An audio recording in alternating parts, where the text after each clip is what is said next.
Hi, thanks for joining us for the Family Plot, Gardening in the Mid-South. I'm Chris Cooper. It is still hot outside, but it's time to start thinking about fall cool season vegetables. Also, figs can bring an exotic taste to your garden. That's just ahead on the Family Plot, Gardening in the Mid-South. Production funding for the Family Plot, Gardening in the Mid-South is provided by the WKNO Production Fund, the WKNO Endowment Fund, and by viewers like you. Thank you.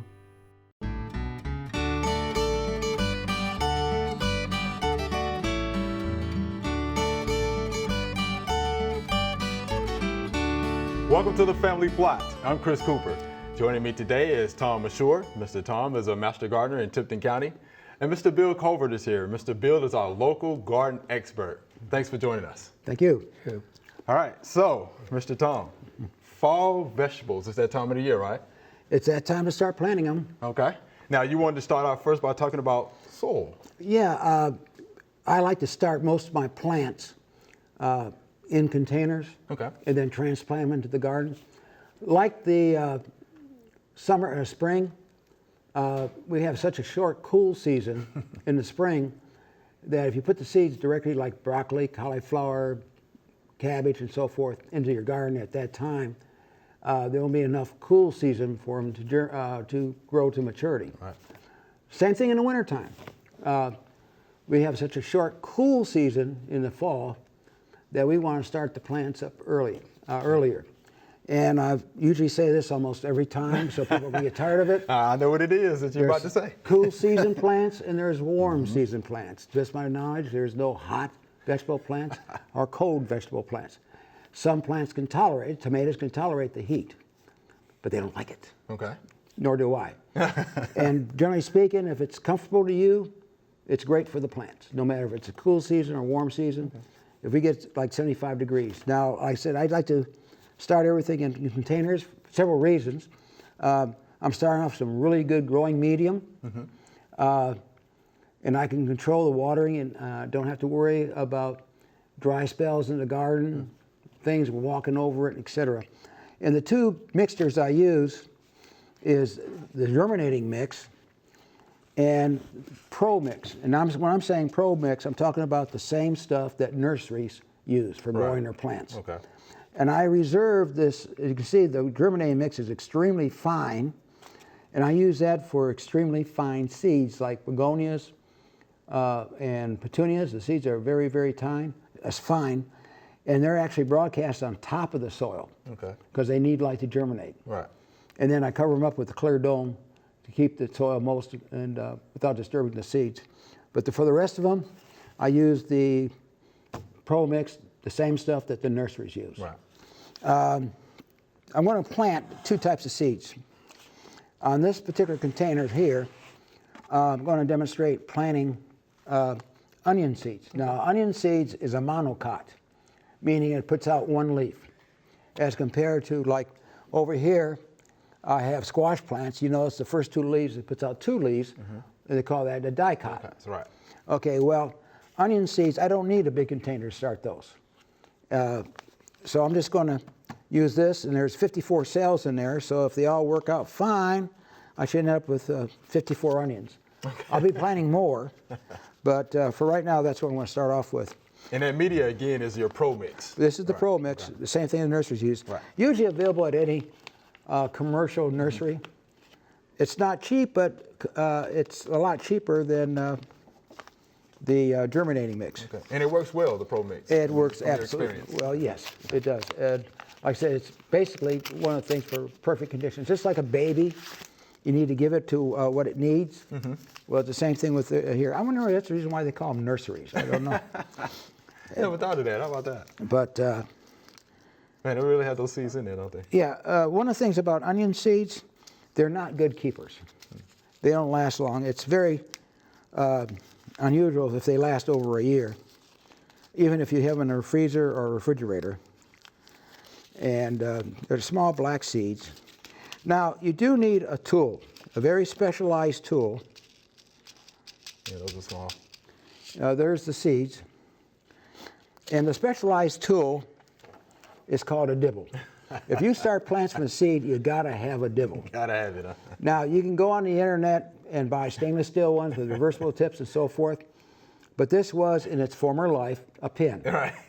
Now, I gave it a new life, at least on life, by using it as a dibble. It makes holes, you can make drills, you can lift plants up using this from the roots. It works great. And this is the more expensive one. It's got a protective cover on it. Now, on these seeds, most of your vegetable seeds, you're going to go to 1/4 inch. Okay. And I like to do is I like to plant 2 to a cup to double my insurance, at least get one up. Now I'm going down for 1/4, and that's a little blue tip right there. That's about 1/4 inch. That's all I have to go down. So I'll just make a little hole there, a little hole there. If you want to pre-moisten your planting medium so that when you make your hole, it doesn't collapse, and that will be the last time this thing sees water until they germinate. Drop 1, drop 2, go over here and over here, drop 1, drop 2. Now normally I don't cover the hole up until I get done because I have a tendency to forget where I finished. So by leaving the hole there, I know, okay, that one's been done. And then when I get them all done, then I go ahead and smooth out the holes and label it. Now you may remember what you put in there, but after a period of time you will forget, especially if you plant various varieties. And that's it. I'm just going to do those 3 because I'm going to repeat it 54 times. All right. Put the seeds back in there, in the wrong container actually. But because onions put out just that single leaf and one long root, I don't need a big container. Okay. And I'm going to cover that up. And I will finish planting these when I get home. Make sure you do label them with the date, what they are. This particular onion seed is called a Grand X, made famous by the Vidalia onion.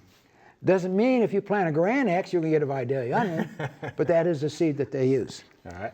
Okay, on the, excuse me.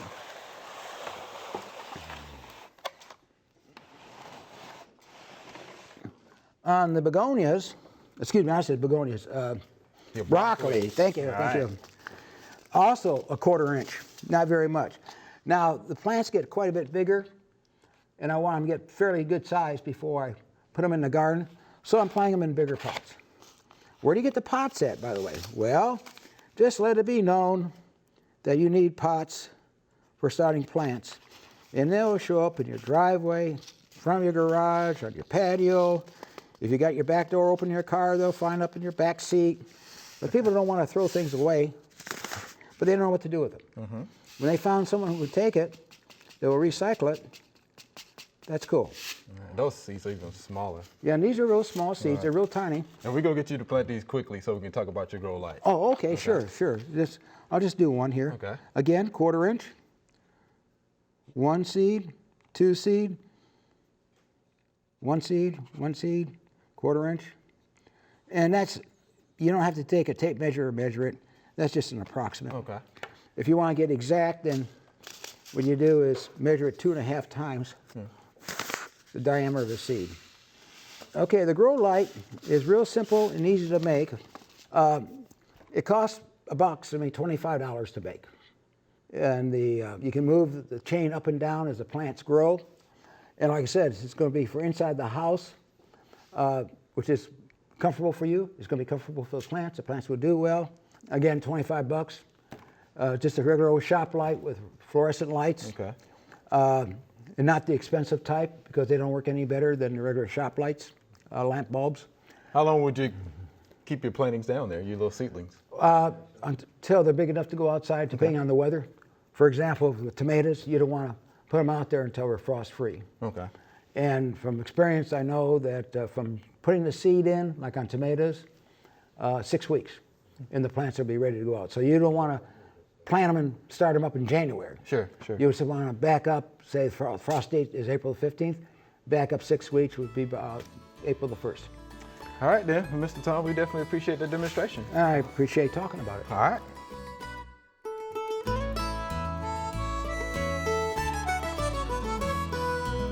Let's take a look at our blackberry canes. As you can see here, some are starting to die out. These canes have been here for about a couple of years, and there's not to worry about, right? Because you're gonna get some new canes that are gonna grow from this. So what I would do, I would actually wait, until these canes died all the way out, and then I would just prune them out. And then your new canes, of course, will be up and growing, and everything will be just fine. So again, don't worry. These canes that you see here, let them go ahead and die out. Prune them back as far as you can down to the ground. Those other canes will come up and they'll be just fine. So you don't have anything to worry about. All right, Mr. Bill, we have you here today. You are our local fig expert today. So we always get a lot of questions at the Extension office about figs. Let's start with this first question. What are the best variety of figs?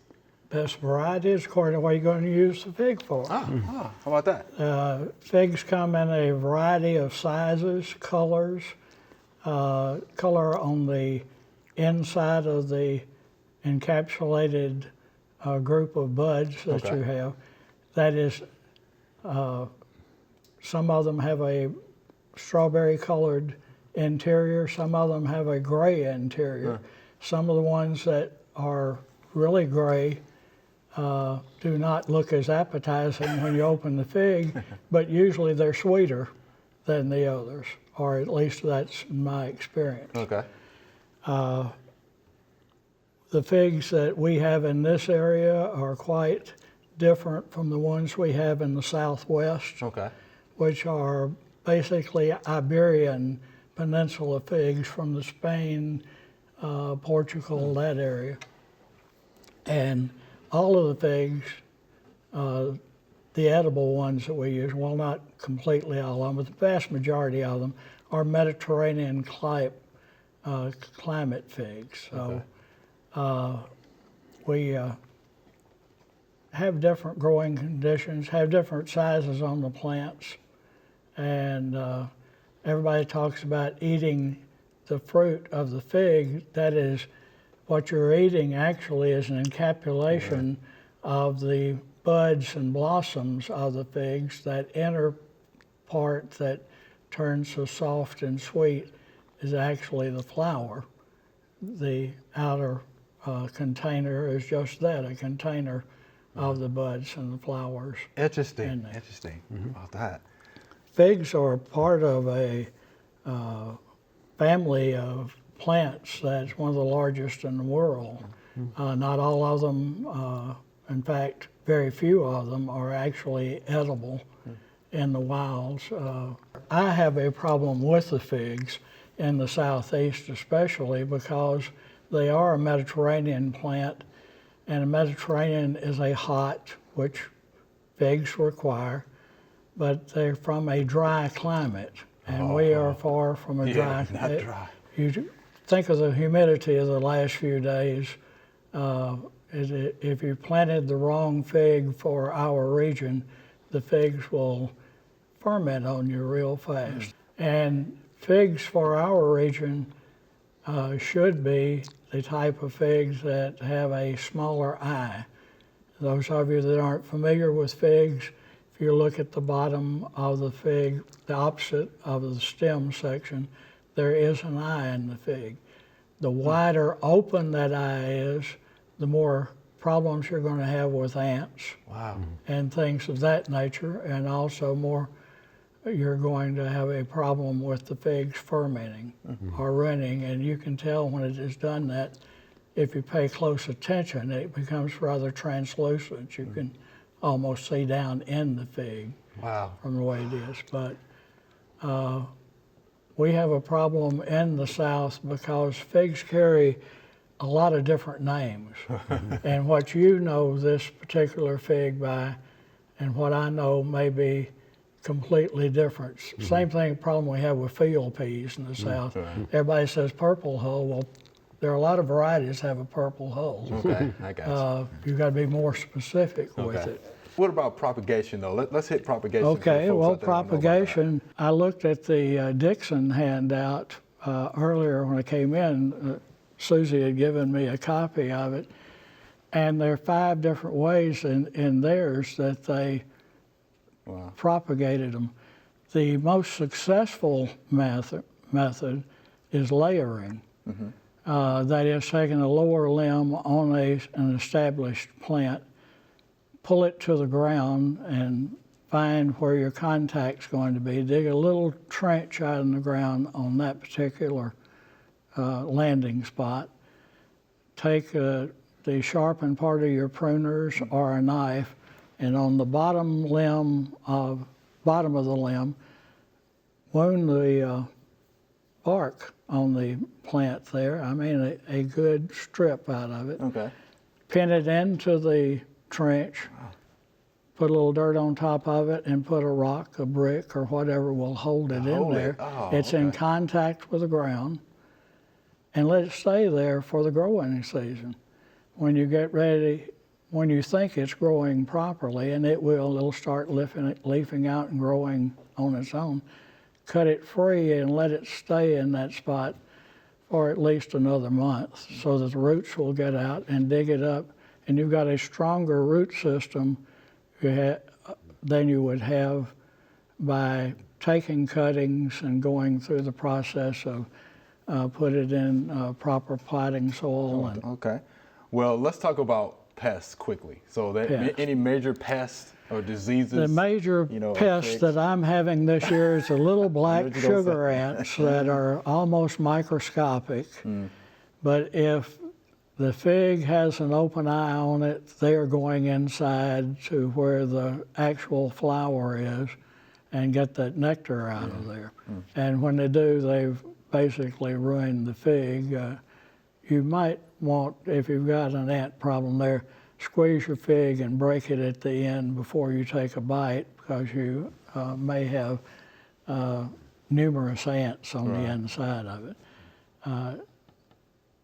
That is the major pest. Okay. Of course, you've got the problem with birds. And if a bird pecks it and injures it and opens it up, even if the eye is closed, the ants will take advantage of the entrance. Thrashers in the garden, robins and mockingbirds all seem to be very fond of figs. Wow. So what do you do for that? Maybe netting of some sort? Or? I just let them have their way. I don't net. Okay. Did for years, and fought the plants that I had netted, blueberries or figs or thing like that. Most of these shrubs or small trees grow rapidly. And if you've got the netting on there and you have it in contact with the plant is likely to grow through it. Okay. And that gives you a problem in taking it loose.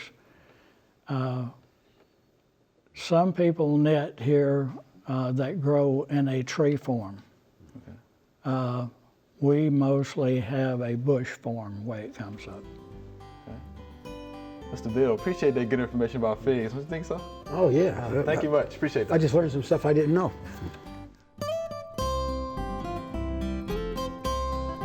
All right, so one of our most common maintenance practices in the garden is going to be some preventative fungicides. And you have a lot of options. There are biological options. There are also conventional fungicides. You just want to make sure that you know what disease you're addressing and that you're following the labels on the bottle. This is actually chlorthalonil, is the active ingredient. So it's a conventional fungicide that's been on the market for quite some time. Wide range of crops that it's appropriate for. Early blight is one of them. And so we have it mixed up according to the label instructions, and we're going to be applying, I would prefer in the morning or in the late part of the day when we're not in the heat of the day. And the most important thing when we think about fungicides for the home garden is good coverage. We want to spray the undersides and the top sides, get good coverage from our protective or our control materials. And so chlorthalonil, a lot of the biologicals, really most of the fungicides that we would use in our garden are going to be protective, which means that we're not going to be wiping out existing infections. What we really want to be doing is getting coverage over our leaves so that we prevent that fungal inoculum from infecting more.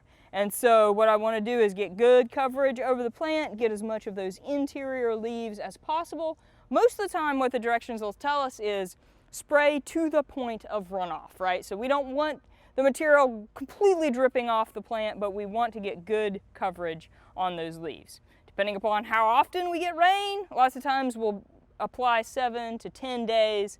So keeping up that preventative fungicide is one of the best practices for maintaining disease-free plants through the season. All right, this is our Q&A session.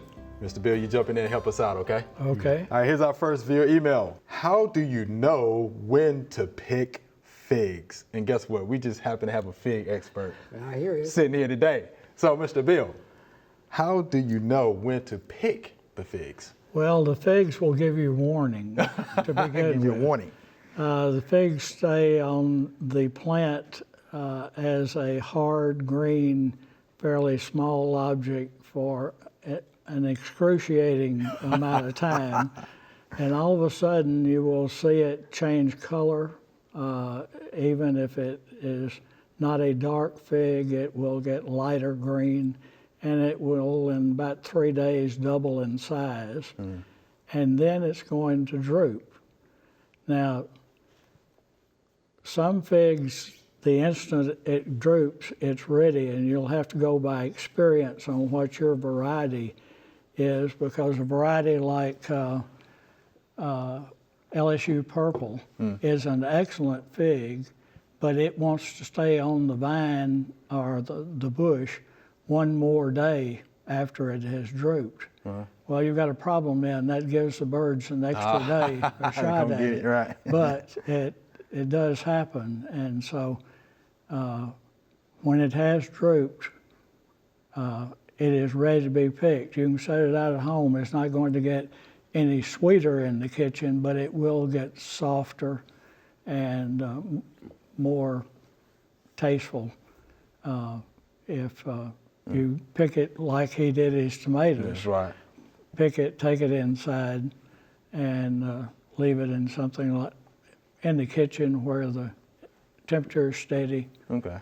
All right, that sounds good to me. All right, so here's our next viewer email. I have a puzzling thing growing in my mulch. What is it, and what do I need to do about it? And this is from Vanice. As you can see there on the screen, this is what you call bird nest fungus. Because if you look at it, see the little cups? Like little nests, okay? And it actually looks like little eggs in the nest, Yeah, it really does. okay? But it's just living off of organic substrate. That's all it's doing. Okay, it's just a fungus. What you can do is just stir up the little nest, the little fungus. Or you can add more organic mulches to it, okay? And it'll work. There's no need to spray a fungicide or anything like that. Just get out a rake it, fluff it up, add some more organic mulch to it. It'll be fine. Okay. It's just living off organic material that's in the soil. So it's not necessarily a bad thing, No. all right? Probably tells you the fact you got good organic material. It does do that. That's good. So I hope that helps you out, Ms. Vanice. All right, here's our next viewer email. My fig tree has gotten too tall and I want to cut it back.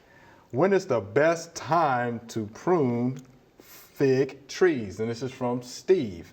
So Mr. Bill, he wants to know when is the best time to prune his fig tree because it's gotten too big. And we hear that a lot at the office. Right.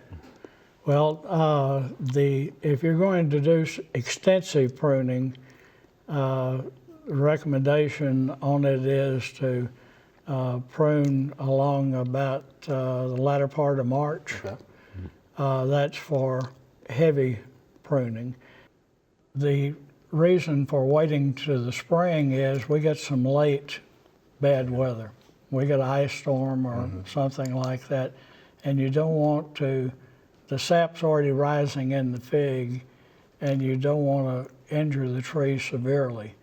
When you are pruning, and you can prune it to a tree form, a lady told me over at one of the seminars that I was crazy that figs grew to a tree form. In our area, they only grow to a tree form with extensive pruning. Okay. It's good to know. But you can cut the fig back as severely as you want to and not damage the next year's crop. Wow. I have a friend who had big figs across the back of her lot, but they were on the other side of the property line, but they shared them, you know how it is. And they sold the house, and the new owner went in there and cut every fig tree down to about 9 inches. Wow. And then put a fence up, a wooden fence. And I said, well, don't worry about it. She said, why? I said, you'll be picking figs over the fence before the summer's over. And she basically told me I was crazy. Everybody knows that anyway. And the fig trees grew approximately 8 feet from that root system because it had a good root system down, and it was an established tree, and it'll grow 8 to 10 feet sometimes. You might want to pinch the tops out to make the bush push out. All right, good stuff. All right, Mr. Tom, Mr. Bill, we're out of time. All right. Remember, we love to hear from you. Send us an email or letter. The email address is familyplot@wkno.org, and the mailing address is Family Plot, 7151 Cherry Farms Road, Cordova, Tennessee 38016. Or you can go online to familyplotgarden.com. That's all we have time for today. You can find out more about the things we talked about on today's show on familyplotgarden.com. We also have our past shows if you want to see one again. Thanks for watching. I'm Chris Cooper. Be sure to join us next week for the Family Plot, Gardening in the Mid-South. Be safe.